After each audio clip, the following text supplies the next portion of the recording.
Oi, pessoal, aqui é a Isabela Garcia e Rafael Legídio e vamos falar sobre as milícias e captura do Estado, quando o agente público se torna parte do crime. Para isso, faremos uma breve introdução, trataremos sobre o conceito de agente público, o conceito de organização criminosa, a relação entre o agente público e as organizações criminosas, falaremos sobre a CPI das milícias do Rio de Janeiro, os dispositivos constitucionais violados e, por fim, a conclusão.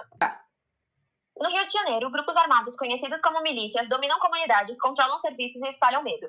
Esses grupos, segundo o sociólogo Ignácio Cano, configuram uma forma particular de organização criminosa. Trata-se de grupos armados irregulares que exercem controle territorial e social sobre determinadas áreas, impondo-se pela força e pela coação, com o objetivo central de obter lucro individual. Diferenciam-se de outras organizações criminosas pela tentativa de legitimação ao se apresentarem como protetores dos moradores e mantenedores da ordem, e sobretudo pela participação ativa e reconhecida de agentes públicos, como policiais, bombeiros e servidores do Estado. Cano aponta 5 eixos que caracterizam as milícias: domínio armado de um território, coerção, motivação econômica, discurso de proteção e envolvimento de agentes estatais. Formadas por quem deveria garantir a lei, essas organizações se fundem às estruturas do Estado, corrompendo e ameaçando a democracia e a legitimidade das instituições públicas. Segundo Maria Silvia Zanello de Pietro, agente público é toda pessoa física que presta serviços ao Estado com ou sem vínculo empregatício, atuando em nome deste e em benefício da coletividade. A autora ressalta, porém, que a teoria da representação tem limites, pois nem sempre a vontade estatal coincide com a atuação do agente. Em sentido amplo, o termo abrange servidores, empregados e qualquer pessoa que exerce função pública, ainda que temporariamente ou sem remuneração, conforme o artigo 327 do Código Penal.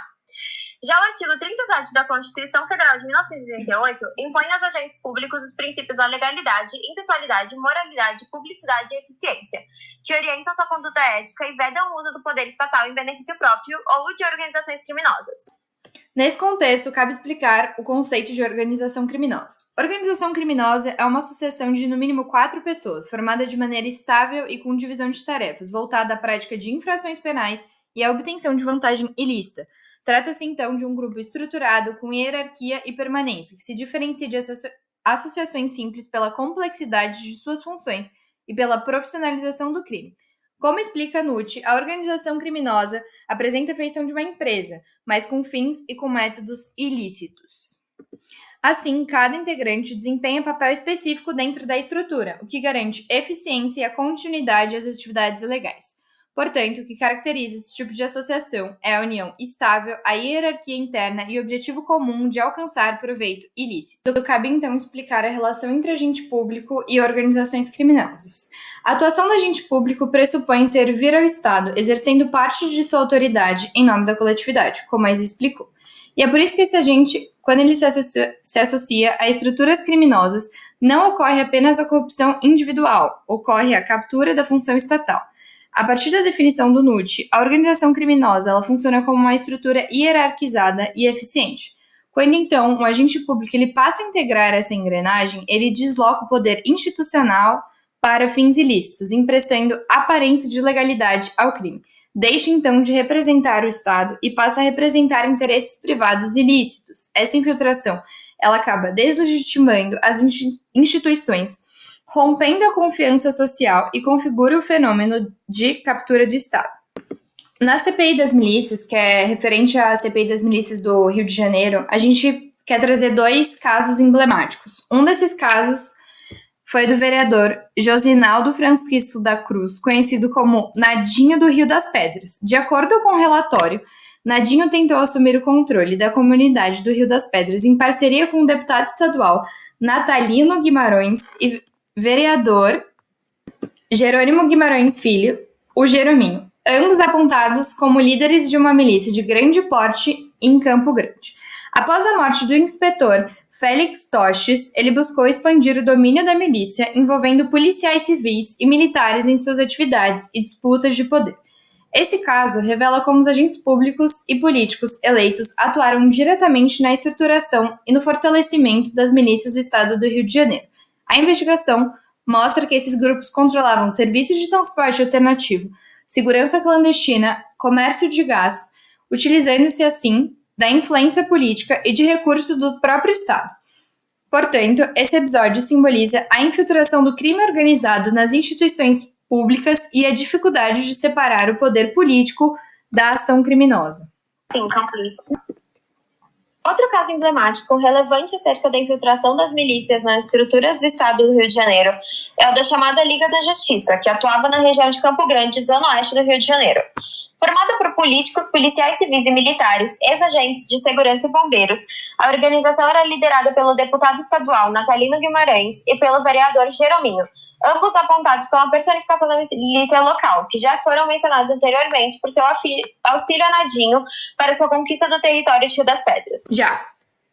Segundo as investigações, o grupo controlava cerca de 90% da região, explorando economicamente a população por meio de cobrança de taxas de segurança, pedágios do transporte alternativo, venda de gás, internet e até de móveis.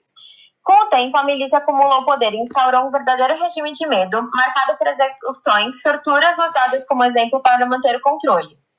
O caso revela com clareza como agentes públicos, eleitos e fardados, se articularam para transformar o poder estatal em instrumento de dominação e lucro, evidenciando o processo de captura do Estado pelas próprias mãos de quem deveria defendê-lo. Já. Trataremos agora sobre os dispositivos constitucionais que foram violados. As milícias violam diretamente a Constituição Federal de 1988 ao desrespeitarem princípios basilares da administração pública e da segurança estatal.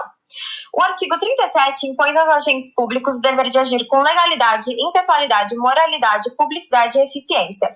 Fundamentos estes que são completamente corrompidos quando estes servidores utilizam o poder estatal para favorecer o crime. De forma ainda mais grave, o parágrafo 4º do mesmo artigo prevê sanções rigorosas para os atos de improbidade administrativa, evidenciando que o desvio da função pública em benefício próprio ou de organizações criminosas constitui afronta direta à ordem constitucional.